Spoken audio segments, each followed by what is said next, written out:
जी बिस्मिल्लाहिर्रहमानिर्रहीम। हमारा जो पिछले टॉपिक से रिलेटेड ही है, अब इंडस्ट्रियल पोल्यूशन, उसमें हमने हैजर्ड्स देखे। अब उन हैजर्ड्स के नतीजे में जो प्रॉब्लम्स होते हैं, एक तो उससे भी पोल्यूशन काज होती है। इसके अलावा इंडस्ट्रियल पोल्यूशन में और बहुत सी चीज़ें होती हैं जो कि पॉसिबिलिटी हैं, इसमें लाजमी नहीं केमिकल इंडस्ट्री से हो। ओवरऑल जितनी भी इंडस्ट्रीज़ हैं वो उसमें काफ़ी हद तक प्रॉब्लम होने का चांस होता है पोल्यूशन का। जब भी मशीनरी चल रही है, जब भी कोई मैकेनिकल प्रोसेस हो रहा है, केमिकल प्रोसेस हो रहा है, कोई भी चीज़ की मैन्युफैक्चरिंग हो रही है, किसी भी चीज़ का एक चीज़ से दूसरी चीज़ हम बना रहे हैं, इन सब के नतीजे में इन सब के नतीजे में पोल्यूशन काज हो रही है। वो कैसे? कि जब भी आप कोई भी काम करते हैं तो उसके नतीजे में कार्बन फुटप्रिंट इंक्रीज करता है। एक आम बंदा, अगर आप एक ह्यूमन है तो आपका भी एक कार्बन फुटप्रिंट है जिसको हमने रिड्यूस करना है। तो कार्बन फुटप्रिंट जो है वो आपके ओवरऑल क्लाइमेट चेंज पे इम्पेक्ट आता है। क्लाइमेट चेंज में जो मेन प्रॉब्लम है वो दो चीज़ों से है। एक तो नेचुरली कोई चीज़ आपकी सिस्टम में आ रही है, तो उसके साथ जैसे अल्लाह ताला की तरफ से एक सोलर सिस्टम है हमारा, ठीक है, ज़मीन है, आसमान है, इनके अंदर कोई चेंजेस आ जाए, एक तो क्लाइमेट चेंज उस वजह से भी पॉसिबल, दूसरी हम इंसानों की वजह से भी आती है क्लाइमेट चेंज। और उसकी वजह कार्बन फुटप्रिंट है, पोल्यूशन है। जो भी हम कोई भी काम करते हैं, ग्रीन हाउस इफेक्ट है, उसमें ग्रीन गैसेस है, इनका एमिशंस है, हम जो टेम्परेचर जो हमारा बढ़ रहा है अर्थ का, ये सब के सब ओवरऑल क्लाइमेट चेंज का बायस बन रहे हैं। और उसकी वजह हमारी इंडस्ट्रियल पोल्यूशन है, मेजर है। जो टॉप लेवल पे इस वक्त इंडस्ट्रियल पोल्यूशन है वो एविएशन इंडस्ट्री है, जो हमारे हवाई जहाज़ है। ये इस वक्त पूरी दुनिया में सबसे ज़्यादा जो पोल्यूशन है वो इनकी वजह से। सेकंड नंबर पे जो आती है हमारी, वो टेक्सटाइल इंडस्ट्री की है। तो टेक्सटाइल इंडस्ट्री से मुराद ये नहीं है जस्ट ये हम टेक्सटाइल प्रोसेसिंग इंडस्ट्री है, इसमें जो भी टेक्सटाइल से रिलेटेड काम है, चाहे वो आपके गारमेंट बनते हैं, चाहे वो आपका ट्रैश बनता है, या कोई भी आपका फ्लूएंट निकलता है, एयर एमिशन निकलता है, वो सब के सब इसी में आते हैं। तो industrial pollution is the contamination of environment by plants and factories. ये प्लांट्स वही है जो इंडस्ट्रियल प्लांट्स की बात हो रही है, एंड फैक्ट्रीज, ये पौधों की बात नहीं हो रही, and factories which dump their waste product into air and water. तो एयर में जाए, पानी में जाए, या सॉलिड फॉर्म में हो, यहाँ सॉलिड भी मैं लिख दूंगा। तो ये सारी चीज़ें आपके इंडस्ट्रियल वेस्ट ही है। द क्लीन एयर एक्ट 1973 में आया था, उसके बाद 1990 में अमेंडमेंट हुई थी उसमें। ये कहाँ पर? United States federal law design to protect human health and the environment from effects of air pollution. अच्छा, मज़े की बात है, अमेरिकन और यूरोपियन ने ये इस तरह के एक्ट निकाले, लेकिन इन्होंने ये नहीं सोचा उस वक्त कि ये सब के सब जो मसाइल हैं, ये सब के सब जो प्रॉब्लम हैं, ये अल्टीमेटली पूरी यूनिवर्स के लिए हैं, पूरी अर्थ के लिए। इन्होंने ये सोचा कि हम ये एक्ट लगा लेंगे। इन्होंने अपनी इंडस्ट्रीज बंद की, खतरनाक केमिकल बनाने बंद किए, खतरनाक। लेकिन हुआ क्या, वो काम करवाने शुरू कर दिए पाकिस्तान से, बांग्लादेश से, चाइना से, और इस तरह के जो अफ्रीका से, ऐसे कंट्रीज जहाँ पर ज़रूरत थी इंडस्ट्रीज़ की, इन लोगों को इंडस्ट्रीज़ लगवा दी और हमसे काम करवाना शुरू कर दिया और अपने फैशन आर्टिकल बनवाए। यूरोप की बहुत से काम ऐसे हैं जो कि हमारे एशिया में होते थे। हमारा पानी यूज़ करना, हमारा लैंडफिल यूज़ करना, और हमारी लेबर को यूज़ करना, हमारी हेल्थ के ऊपर हम लोगों ने कंप्रोमाइज़ किए, पैसे कमाए इन लोगों ने या इंडस्ट्रीज ने। और ओवरऑल क्या हुआ, अब जाके इनको रियलाइज़ हुआ कि नहीं, ये तो हम बहुत बड़ी मिस्टेक कर रहे थे। ये तो प्रॉब्लम एक इलाके का, एक मुल्क का तो है ही नहीं, ये प्रॉब्लम तो यूनिवर्सल प्रॉब्लम है।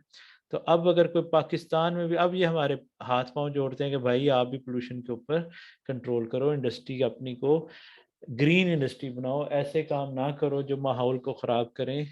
तो प्लीज़ अब हमारे हाथ जोड़ते हैं। क्यों? इससे ये भी इन इन पे भी इम्पैक्ट आ रहा है, ये भी उससे बचे हुए नहीं है। अब जाके, अब ये 1990 और उस वक्त तो इनकी यही सोच थी। अब इसी तरीके से अगर आप देखें तो बांग्लादेश एनवायरनमेंट एक्ट 1995 में डिफाइंड पोल्यूशन क्या है, an act made to protect the environment. ये बांग्लादेश, पाकिस्तान और भी यूरोप ने, यही मैंने एक दो जस्ट यहाँ पे, इसके अलावा बहुत से हैं जो एक्ट बने, लेकिन ओवरऑल उसके ऊपर काम नहीं हुआ।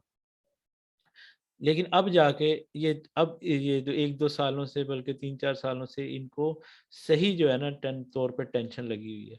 अब इन्होंने एक्ट ऐसे बनाया है जैसे 1.5 डिग्री सेंटीग्रेड रेज़ टू 0 बनाया कि भाई किसी तरीके से टेम्परेचर को डाउन कर लो, आपकी बड़ी मेहरबानी। तो इसमें सब ब्रांड अपना इनपुट दे रहे हैं, सब इंडस्ट्रीज़ इसके मेंबर बन रहे हैं और ये कोशिश कर रहे हैं कि हम कोई भी ऐसा काम ना करें जो कि कार्बन फुटप्रिंट इंक्रीज़ करे।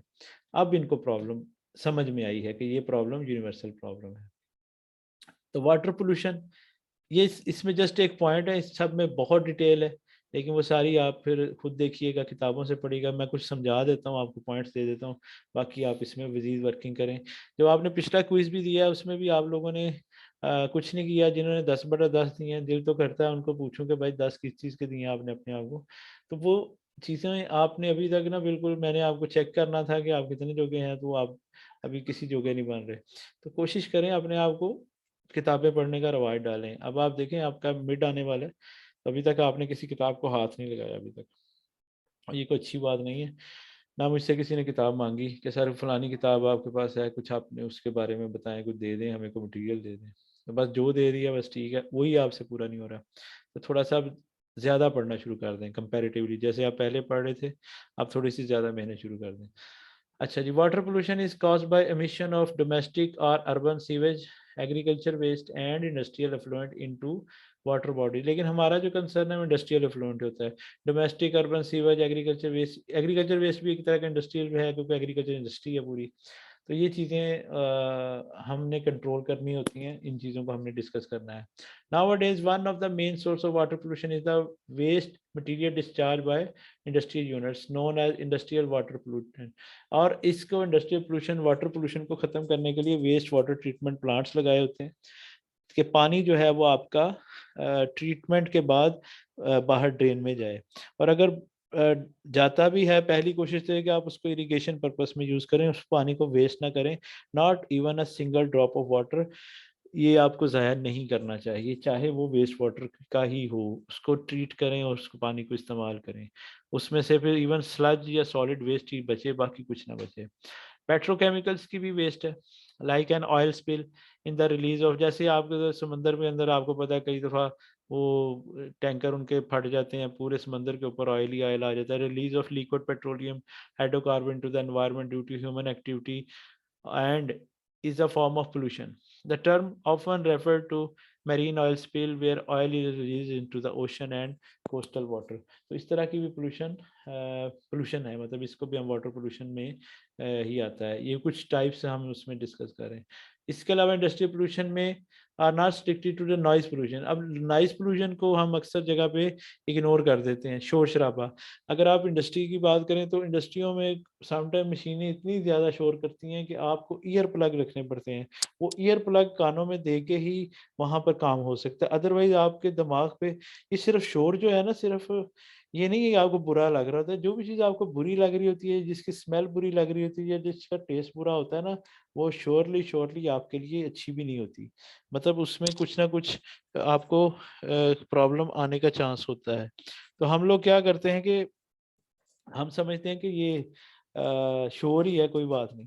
लेकिन अगर आप ऊंची चीज़ों सुनने की आदत पड़ जाए तो आपके ओवरऑल नर्व्स, आपकी तबीयत, आपकी नेचर, आपका हार्ट, आपके लंग्स, आपकी किडनी, हर चीज़ इम्पेक्ट आता है इसका। तो नॉइज़ पोल्यूशन, जैसे अगर आप वीविंग मिल में कभी जाएँ तो वहाँ पर तो इतना शोर होता है कि आप पास खड़े होके ऊँची आवाज़ में बोले ना तो दूसरे बंदे को आवाज़ नहीं जाती। तो वहाँ पर फिर ईयर प्लग ही होते हैं और हम एक कमरे में जाके ही बात दूसरे की सुनते हैं। तो ये नॉइज़ पोल्यूशन भी एक पोल्यूशन है। जैसे आप हॉर्न देते हैं, इसी तरीके से आप जो ऊँची आवाज़ में म्यूज़िक लगाते हैं, ये सब के सब एनवायरनमेंट को डैमेज कर रहे होते हैं और एनवायरमेंटल पोल्यूशन इससे ओवरऑल बढ़ रही होती है और आपके अंदर मुख्तलिफ़ किस्म की बीमारियाँ पैदा हो रही होती हैं। तो कान तो आपके ख़राब होंगे ही, बोले तो आपने होना ही है, बाकी चीज़ें भी मसला करेंगी। तो इसलिए ऊँची चीज़ उसको भी अवॉइड करना है, लाउड म्यूज़िक और इस तरह की चीज़ें, मशीनें जो तेज़ चलती हैं और इस तरह से ट्रैफ़िक की, ये सारी चीज़ें कंट्रोल करनी चाहिए। इसके अलावा जो है metals provide machine components, vehicle, instrument, infrastructure in factory. Metal smelters that process and refine mineral ores and scrap metal create silica and metal metallic dust during initial crushing and grinding, इस तरह के कोई भी आप काम कर रहे हो, ओर से निकाल रहे हो या मेटल की सेपरेशन कर रहे हो, प्योरिफिकेशन कर रहे हो, तो उसके नतीजे में भी जो है वो प्रॉब्लम आने का चांस होता है। तो वो जो पोल्यूशन है आपने उसको भी कंट्रोल करना है। इस तरह से aluminium smelting can emit arsenic particle, मैंने आपको पहले भी बताया आर्सेनिक जो है वो ट्राईवेलेंट और पेंटावेलेंट होती है। आई थिंक सो डेंजरस जो है वो ट्राईवेलेंट होती है, पता नहीं भूल गया फिर मुझे। Why lead and gold refining produce mercury and cyanide emission, तो ये सब के सब डेंजरस चीज़ें हैं और पोल्यूशन है। और इस तरीके से large quantity of solid waste like unused and rejected chemicals, कोई चीज़ यूज़ नहीं हुई, एक्सपायर होगी पड़ी पड़ी, उसके बाद सॉलिड हो गए, उसके लम्स बन गए, तो इस तरह के भी काम जो होते हैं वो भी पोल्यूशन है। जैसे calcium carbonate, magnesium sulphate, what ever, ये कुछ भी, फ्लाई ऐश का तो खैर अब काफ़ी हद तक ना लोगों ने इसका जुगाड़ लगा लिया है। इससे तो तकरीबन मिलियंस प्रोडक्ट्स बन रही हैं फ्लाई ऐश से। अब तो ये हो रहा है कि इसके ब्रिक्स भी बन रही हैं, कंस्ट्रक्शन मटेरियल, रोड के ऊपर डाल देना, इस तरह की काफ़ी चीज़ें इससे अब बन रही हैं। बॉटल जो है वो आपको बताया था कि अब इसको भी रीयूज शुरू हो गया है, जैसे मैंने एडिडास की एग्जांपल दी थी, और भी ब्रांड्स हैं जो कि इससे आपके शूज़ जो हैं वो बना रहे हैं दोबारा से उसको यूज़ करके। तो केमिकल्स के लिए भी इस तरह से रिसाइकलिंग या रीयूज़ का सिस्टम आहिस्ता आहिस्ता से लोग डेवलप कर रहे हैं। चीज़ों को फेंकते नहीं है इस तरह से कि वो आपको बाद में वेस्ट के तौर पे आपके लिए प्रॉब्लम हो। वेस्ट को भी कंट्रोल करना है, जैसे मैंने बताया था कि 2050 तक जितने बंदे हैं उतना ट्रैश इकट्ठा हो जाना है अगर हमने इसको कंट्रोल ना किया। अभी टाइम है, अभी हम 2021 है आज, बल्कि 24 दिसंबर 2021 है। 2021 ख़त्म होने वाला है और पूरी दुनिया इस वक्त टेंशन में है कि किस तरीके से ट्रैश को ख़त्म किया जाए, समंदर से ख़त्म किया जाए, ओशन से, आपके इन्वायरमेंट से, और उसको किसी तरीके से काबिल इस्तेमाल बनाया जाए। इसके ऊपर बहुत रिसर्च हो रही है, बहुत सी फंडिंग दी जा रही है, इंटरनेशनल फंडिंग। जैसे मैंने बताया था, मेरे पास भी एक क्लाइमेट चेंज का, इन्वायरमेंट का है, जिसमें मैंने वाटर सेविंग और एनर्जी सेविंग पे काम कर रहा हूँ इंडस्ट्री में, जो मेरे पास ब्रिटिश काउंसिल का एक प्रोजेक्ट है जो मैंने अभी रिसेंटली विन किया है। तो इस तरह से फंडिंग दे रहे हैं ये लोग इन चीज़ों के लिए कि किसी तरीके से ये चीज़ें बेहतर हो जाए। तो जो भी चीज़ है, प्लास्टिक है, रिजेक्शन, इस तरीके से आपके हॉस्पिटल में चीज़ें होती हैं उनको भी रिसाइकिल किया जाता है। वो आपके नीडल्स हैं, इन चीज़ों को भी अब आहिस्ता आहिस्ता से, मतलब ये नहीं पहले फेंक देते थे, अब इसका यूज़ करना, किसी तरीके से किसी काबिल इस्तेमाल चीज़ में लेके आना। प्लास्टिक और वुडन सॉलिड, पहले क्या होता था, सरफेस ऑफ सॉइल, उसको डंप कर दिया, चीज़ खत्म। न्यूक्लियर पोल्यूशन भी इसी तरीके से था, न्यूक्लियर रेडियो एक्टिव मटीरियल होता था ना, उसको ये ज़मीन के अंदर डंप कर देते थे। जो न्यूक्लियर रिएक्टर की पोल्यूशन है, ये बहुत बड़ी रेडियो एक्टिव पोल्यूशन है, इसका बहुत मसला है। रेडियो एक्टिव पोल्यूशन को डंप करना जो है वो या इसको किसी ऐसी जगह पे रखना कि वो आगे किसी चीज़ को डैमेज ना करे, ये बहुत ज़रूरी है। और ये जो न्यूक्लियर पावर्स हैं दुनिया में, वो इस चीज़ों को समझती हैं और इस पे काम कर रही हैं कि किस तरीके से इस चीज़ को किया जा सके। क्योंकि इसकी वजह ये है कि ये सिर्फ 1-2 साल या 5-10 साल की गेम नहीं है, ये सारी उम्र की बात है। मतलब जैसे यूनिवर्स है, 100 साल, 200 साल, 1000 साल, इस हिसाब से इन्होंने करना होता है कि कोई भी उसकी वेस्ट जो है वो रेडियो एक्टिव मटीरियल बाहर ना निकले। जैसे ही वो बाहर निकलेगा ऑब्वियसली वो प्रॉब्लम करेगा। बाकी जो बम मार के एक दूसरे के साथ तबाही फैलाते हैं, जैसे हिरोशिमा नागासाकी पे हुआ, वो देखने अभी तक उसको भुगत रहे हैं, उसकी वजह से कितने इम्पैक्ट आते हैं। और एक और बात आपको मज़े की बताऊँ, जब आप न्यूक्लियर इस तरह का डिज़ास्टर होता है, जैसे पिछले दिनों सुनामी आया था, तो जापान में भी उनका पावर प्लांट जो था वो टूट टूट-फूट का शिकार हुआ था। तो वो वहाँ तक नहीं रही थी सिर्फ़ रेडियो एक्टिव पॉल्यूशन या उनके एमिशन, वो ट्रैवल करती हैं country to country, region to region, ocean to ocean. तो वो ये नहीं है कि बस कर दिया तो बस उस इलाके में ही नुकसान हो गया, वो पूरी दुनिया के लिए थ्रेट है वो। अगर ये नहीं है कि जापान में, अमेरिका में या कहीं पे हो गया तो वो बाकी कंट्रीज सेफ है, कोई भी सेफ नहीं रहता। तो इसलिए न्यूक्लियर वेस्ट, न्यूक्लियर वॉर या उसका न्यूक्लियर बम के नतीजे में जो प्रॉब्लम है, या न्यूक्लियर रिएक्टर का वहाँ पर डिजास्टर हो जाना, या वहाँ पर कोई ऐसा हैजर्ड हो गया जिसकी वजह से रेडियो एक्टिविटी बाहर आ गई, तो ये ओवरऑल प्रॉब्लमेटिक है और बहुत ज़्यादा प्रॉब्लमेटिक है और ये बहुत बड़ी पोल्यूशन है। इस तरह से factories need an energy source to power their production process, energy चाहिए उनको, पावर हाउस चाहिए, बिजली पैदा करनी है, तो उसके लिए कुछ ना कुछ करना है। उसके लिए जो करते हैं, ये जो है बर्निंग फ्यूल, इसमें कोला कोयला, इसको करते हैं, ये हम कोयला पढ़ेंगे भी, ये मैंने आपके लिए देखें कोल इंडस्ट्री निकाल के रखी हुई है, इसके बाद हम ये डिस्कस करेंगे।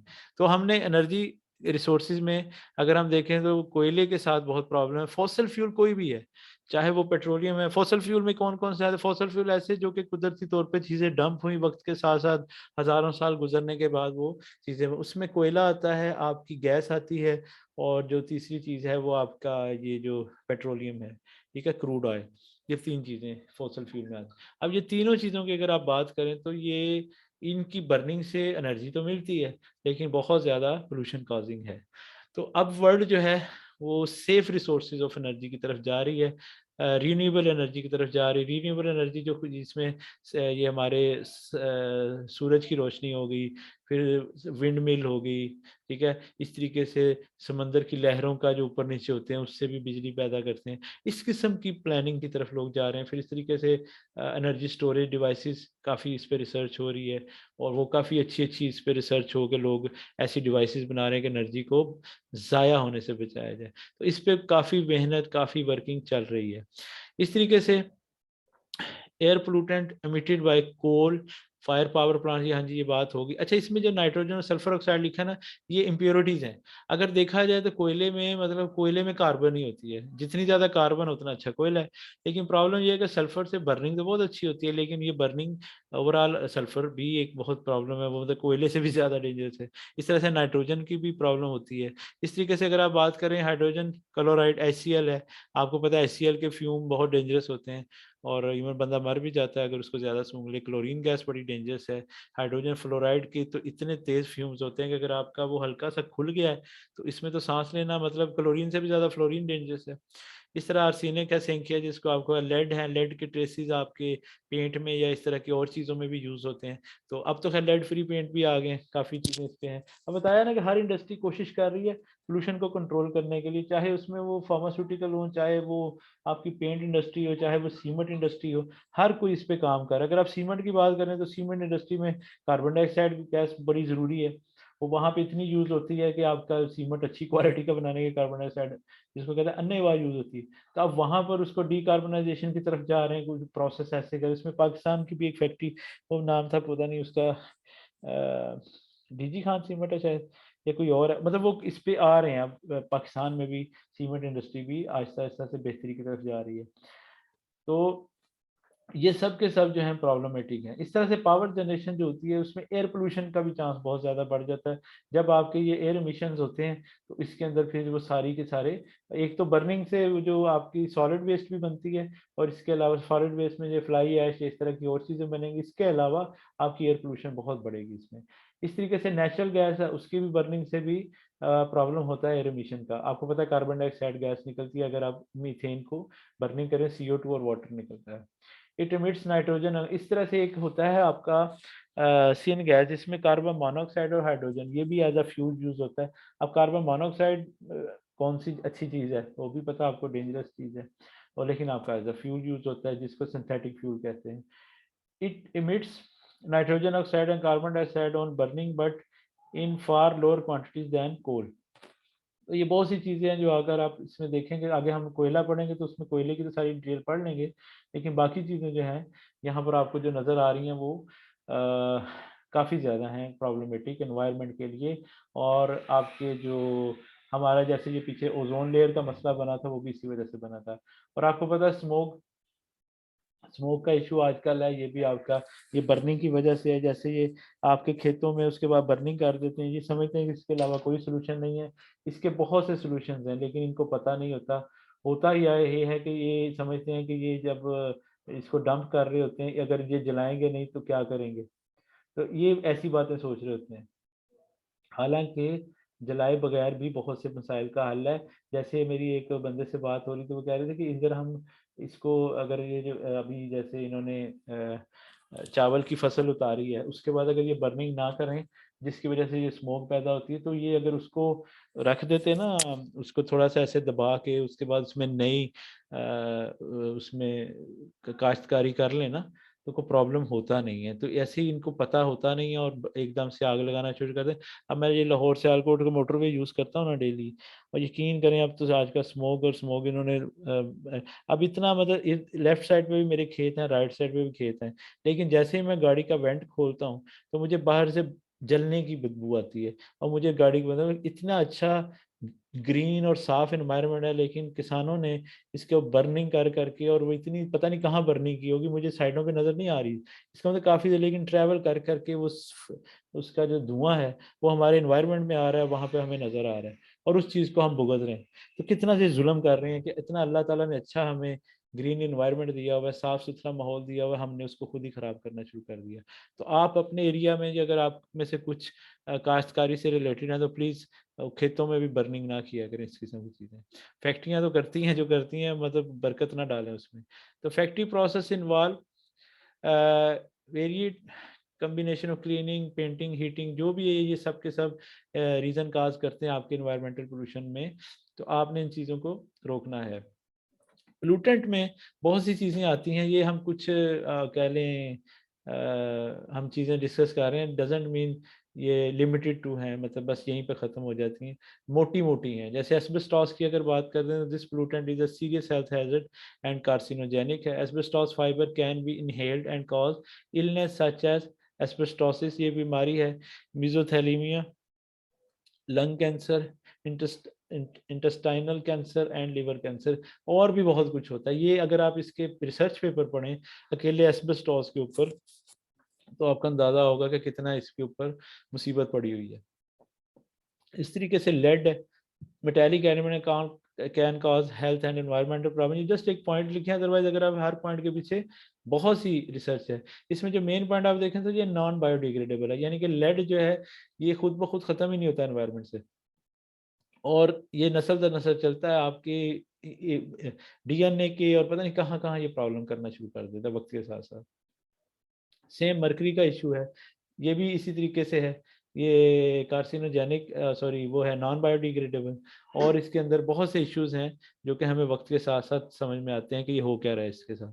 तो मरकरी जो है वो पॉइजनस है, बहुत प्रॉब्लमेटिक है पेंट के अंदर, और बहुत सी चीज़ों में हमने अब मरकरी का इस्तेमाल भी बंद कर दिया, लेड का इस्तेमाल भी बंद कर दिया, लेकिन ये चीज़ें अब हमारे इस्तेमाल में तो आती हैं। इस तरह से नाइट्रेट, फास्फेट जो है ये फर्टिलाइजर्स हैं, लेकिन आपको मैंने बताया था कि ये फास्फेट जैसे मैंने आपको कहा था कि सस्टेनेबल कॉटन या सस्टेनेबल हेम्प या इस किस्म की चीज़ें जो हम उसमें हम ये जो फर्टिलाइजर्स हैं इसको भी हम उसके बगैर करने की कोशिश करते हैं, क्योंकि ये भी प्रॉब्लमेटिक हैं। ये भी आपके जो है ना मेरीन लाइफ और समंदर में लेक्स के अंदर जब इनका जाता है तो वहाँ पे प्रॉब्लम करती हैं। जैसे अगर नाइट्रोजन की बात करें तो वो आपकी एक्वेटिक लाइफ के लिए बड़ा डेंजरस है, इवन यूरिया के अंदर भी होता है, तो मतलब सेफ नहीं है, आपके लिए नहीं है लेकिन एक्वेटिक लाइफ के लिए डेंजरस है। अब कहने को तो ये है कि हम मुझे एक प्रोफेसर साहब ने भी क्वेश्चन किया जब मैं रिसर्च कर रहा था कि यूरिया तो खाद है और हम जो है वो देते हैं फर्टिलाइजर के लिए, ये तो आगे ज़राअत के लिए अच्छी है, तो आप कह रहे हैं कि ये पोल्यूशन है, तो ये क्या चक्कर है। तो फिर मैंने उनको बताया कि अब जैसे पानी के अंदर नाइट्रोजन आ जाते, पानी के अंदर जो छोटे छोटे पौधे और काई वगैरह जमी है उसको भी ग्रोथ करेगा वो, ठीक है, उसकी वजह से क्या होगा, क्या आपका पानी खराब होगा, तो उन चीज़ों में भी और आपके समुद्री हयात को नुकसान पहुंचेगा। तो इनडायरेक्टली लॉस होता है, एक चीज़ किसी जगह पे अच्छी है, लाजमी नहीं हर जगह पे वो अच्छी ही हो। तो ये मतलब हमारे ज़हन में एक आता है ना, वैसे ही नाइट्रोजन फास्फोरस तो अच्छी होती है, फर्टाइल होती है, फर्टिलाइजर है, ये कैसे डेंजरस हो सकती है। तो ये डेंजरस पौधों के लिए बेशक नहीं है, ठीक है, उनके लिए अच्छी है, लेकिन आपकी बाकी चीज़ों को डिस्टर्ब करती है। तो ये भी देखना पड़ता है कि एक चीज़ आप जिस पर्पज़ के लिए यूज़ करें, लाज़मी नहीं कि वहाँ पे ठीक है तो सबके लिए ठीक है। जैसे मैंने आपको बताया था नोनाइल फिनोल है वो आपकी फिश टॉक्सिक है, मछलियों की अफ़ज़ाइश नस्ल के लिए नुकसानदेह है, आपको तो कुछ नहीं कहते, लेकिन हम उसको यूज़ करते थे एज़ अ मल्सीफायर, डिटर्जेंट के अंदर भी यूज़ किया, और भी हमारे लेदर इंडस्ट्री में बहुत यूज़ होता था, लेकिन हमने फिर उसका इस्तेमाल कम कर दिया ना, बल्कि अब तो ख़त्म हो गया, अब तो नोनाइल फिनो, अब तो कहते हैं एपीओ फ्री प्रोडक्ट होनी चाहिए, तो अब तो इस तरह की चीज़ें। इस तरीके से सल्फ़र है, ये भी again harmful for marine life, तो आपके लिए भी है डेंजरस, इंसानों के लिए, लेकिन मेरीन लाइफ में ज़्यादा प्रॉब्लमेटिक है। पेट्रोकेमिकल जो हैं ये मैरीन लाइफ के लिए भी हैं, आपके लिए भी। ये पॉइंट लिखे हैं, लाजमी नहीं ये लिमिटेड टू है, इसमें बहुत सी चीज़ें जो हैं ये कॉपी पेस्ट है, इस वजह से ये मतलब कंफर्म नहीं, इसमें बहुत सी चीज़ें मैं सेट भी नहीं कर सका, तो जस्ट ये कॉपी पेस्ट मटेरियल है। सिर्फ आपको एक पॉइंट बताना कि ये चीज़ें आपने देखनी है, इसको आप मज़ीद भी देखेंगे कुछ तो आपको मिलेगा इसमें काफ़ी मटीरियल। तो आपको लेकिन समझ ये होनी चाहिए, ओवरऑल जो कंसेप्ट देने का मकसद है कि इंडस्ट्री या केमिकल इंडस्ट्री के ज़रिए कितना जुल्म हो रहा है आपकी ओवरऑल पोल्यूशन में। उस चीज़ को जब आप लोग इंडस्ट्रियलिस्ट बने, तो जब इंडस्ट्री में काम करें तो आपको पता होना चाहिए कि ये जो चीज़ें आप इस्तेमाल कर रहे हैं ये ओवरऑल कितनी ख़तरनाक हैं। इस तरह ज़ाइलिन्स हैं, ये थिनर है, आपको मैंने बताया था वेब क्लीनिंग पर्पस में यूज़ होता है, मशीनें भी साफ़ होती हैं और भी काफ़ी काम है, पेंट में भी यूज़ होता है। तो इसको भी जो है ना सॉल्वेंट जितने भी हैं ऑर्गेनिक सॉल्वेंट्स, इनको भी मजबूरी में या किसी प्रोसेस में यूज़ करें, ऐसे खुला नहीं छोड़ना चाहिए कि आपके एनवायरनमेंट में भी आए और आपको प्रॉब्लम करे। तो इस तरह से और भी चीज़ें हैं, जैसे कॉज ऑफ इंडस्ट्रियल पोल्यूशन अगर हम देखें तो टेक्सटाइल इंडस्ट्री, इसको भी हम डिटेल से पढ़ेंगे इंशाल्लाह ताला। तो मैं आपको बताऊंगा कि इसकी वेस्ट वाटर में कौन कौन सी चीज़ें होती हैं जो आपको आगे जाके प्रॉब्लम करती हैं। इसके अलावा फार्मास्यूटिकल इंडस्ट्री, कहने को तो हम दवाइयाँ बना रहे होते हैं या कोई ड्रग्स वगैरह, लेकिन उसकी वजह से आप माहौल को भी नुकसान पहुँचा रहे होते हैं। बहुत से प्रोसेस ऐसे हैं जो कि एनवायरनमेंट के लिए सेफ नहीं है। तो during the production process in pharmaceutical industry various hazardous and non-hazardous products are dumped into ultimately end up in a river surrounding the industries, causing intolerable stench and renders the water unusable unusable for any domestic purpose. तो वो पानी को ख़राब करता है। अच्छा, इसके लिए ना एक और पौधे भी हैं जो इस किस्म के नेचुरल प्लांट्स हैं जो कि हम ऐसी जगह पे उगा दें जहाँ पर ये हैवी मेटल्स हों। जैसे आपका ये लेदर इंडस्ट्री जहाँ पर वेस्ट है, जैसे इसमें क्रोमियम या और हैवी मेटल्स आती हैं, तो अगर आप वहाँ पर लगा दें तो इनकी पौधों की जड़ें जो है ना ऐसे हैवी मेटल्स को एब्जॉर्ब भी कर लेती हैं। तो ऐसे पौधे ऐसी जगह पे भी लगा देने चाहिए। उनकी भी डिटेल है मेरे पास, तो भी इंशाल्लाह हम कोशिश करेंगे उसको भी डिस्कस करने, कौन कौन से पौधे आपके इस्तेमाल हो सकते हैं ऐसे पर्पज़ के लिए। टेनरीज का मैंने आपको बता दिया कि हैवी मेटल्स और बहुत डेंजरस है, क्रोमियम भी और उसके अलावा बाकी चीज़ें भी। और हमें ये सेफ प्रोसेस, सेफ टेनरी या सस्टेनेबल लेदर इंडस्ट्री का भी कंसेप्ट अब आ गया है और लोग इस पे काफ़ी समझना शुरू हो गए हैं कि ये हमारे लिए कितनी फ़ायदेमंद चीज़ है अगर हम एनवायरनमेंट को भी सेव करें और लोगों को भी सेव करें। इस तरह से स्टेबल मटेरियल वेस्ट मतलब कि all sort of refuses waste from offices, factories, markets, public institutions, or it may come through some other way, जो कि हमारे लिए ये भी पोल्यूशन है। सिंपल वर्ड में ये समझ लें कि हमने कोई भी चीज़ ट्रैश नहीं बनाना, हमने उसको रीयूज़ करना है, किसी ऐसे पर्पस में लेके आना है कि वो अल्टीमेटली हमारे फ़ायदे में आए, इस्तेमाल में, ना कि डंप हो और पोल्यूशन कॉज करे लॉन्ग टर्म या शॉर्ट टर्म दोनों तरह की। So, industrial pollution have great impact on the ecological balance of the atmosphere along with biological impacts in this planet. Some of it are given below.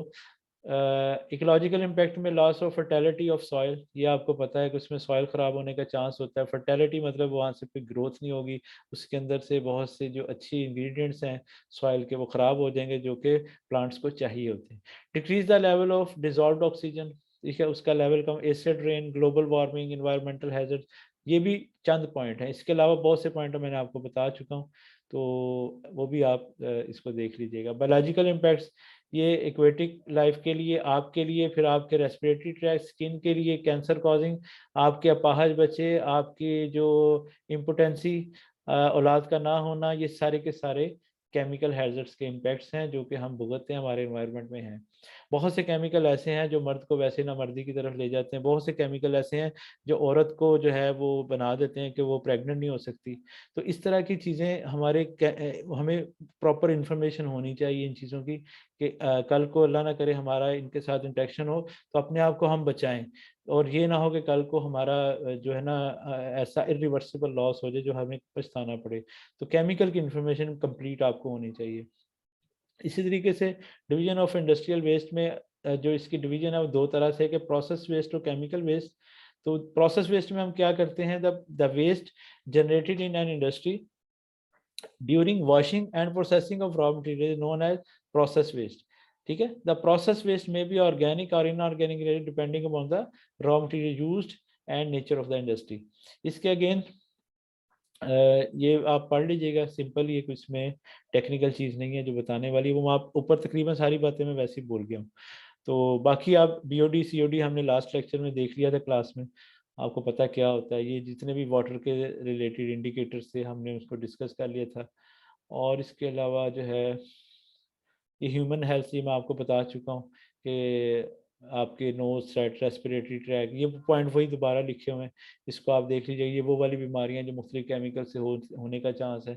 इसके अलावा भी बहुत सी चीज़ें ऐसी हैं जो भी रिसर्च इस पर जारी है, जो कि लॉन्ग टर्म में हमें प्रॉब्लम करती है। एनिमल हेल्थ का हमें बहुत मसला है, हमने उसका ख्याल रखना। जैसे मैंने बताया APEO फ्री केमिकल्स, ये डिटर्जेंट के अंदर जो है कोई भी नोनाइल फिनोल या इस तरह की चीज़ नहीं होनी चाहिए जो हमें प्रॉब्लम करे। इस तरीके से जो प्लांट्स के लिए चीज़ें चाहिए वो भी ऐसी नहीं होनी चाहिए जो कि आपके पौधों को नुकसान पहुंचाए, आपकी डी फॉरेस्ट को ख़राब करे, आपके पौधे ख़राब होने शुरू हो जाएं, वो भी आपने उससे बचाना है। ये सारे केमिकल यहाँ पे लिखे हुए हैं। इस तरीके से कंट्रोल ऑफ इंडस्ट्रियल पोल्यूशन, क्या आप उसको कैसे कंट्रोल करें। इंडस्ट्रियल पोल्यूशन प्रिवेंशन में आप ये सारे के सारे जो है ना, ये आप काम कर सकते हैं। अगर आप इनको देख लें तो ये सब के सब ना काफ़ी ज़्यादा डिटेल में पढ़ने वाले हैं, तो यहाँ पे जस्ट पॉइंट लिखे हैं। कंसनट्रेटेड सिस्टम, ठीक है। इसका क्या मतलब है कि हम बहुत से केमिकल ऐसे हैं जो कि हम कंसनट्रेट फॉर्म में यूज़ कर लें, तो बजाय इसके कि उससे प्रोसेस भी शॉर्ट हो जाता है। और हमारा जो, जैसे हमने अगर 10% का कोई सोल्यूशन है, उसके ऊपर प्रोसेस हम क्यों ना 90% या 80% जैसे हमें मैक्सिमम कैपेसिटी बनाए, उसमें ये कि हमारी वो चीज़ कंसनट्रेट फॉर्म में बने। उससे हमारा खर्चा भी कम आएगा, हमारी ट्रैवलिंग एक्सपेंस भी कम आएगा, और ओवरऑल भी फ़ायदा होगा। हीट एंड एनर्जी रिकवरी, कि ये जिसके ऊपर ये मेरा जो भी प्रोजेक्ट है वो इसी पे ही है, इसमें मैं एनर्जी और वाटर सेविंग पे काम कर रहा हूँ। तो उसमें भी हम ऐसे प्रोसेस लेके आए कि हमारी हीट रिकवरी हो, जैसे हीट एक्सचेंजर सिस्टम लगा देना, और इसके अलावा भी बहुत सी चीज़ें हम उसमें कर सकते हैं। तो हम इस सेशन को दोबारा से ज्वाइन करते हैं, अभी टाइम ख़त्म होने वाला है, तो आप इसको दोबारा से ज्वाइन कर लें।